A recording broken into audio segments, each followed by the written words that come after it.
Jeg har så lavet en hjemmelavet holder til riffel, man kan sætte en iPhone på.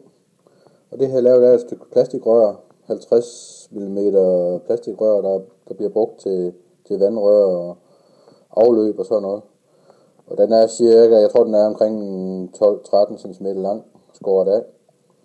Og så har jeg så taget MDF-plade og skåret en cirkel ud. Det er faktisk lavet med et kopbord.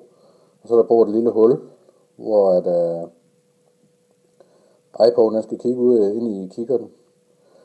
Og det her det er så sådan en beskyttelse til sådan en iPhone, som er limet på med epoxylim, og det holder rigtig godt. Så sætter man simpelthen sin telefon på. Det er lidt svært at filme og holde den her samtidig. Så sætter man sin telefon på her. Og så bliver den her sat ind over riffelkikkerten. Og der er så sat noget tape på, også på riffelkikkerten, så røret det kommer til at passe. Og så kan du både se, og du kan skyde igennem, hvor du kigger igennem iPhone. Ganske simpelt lavet.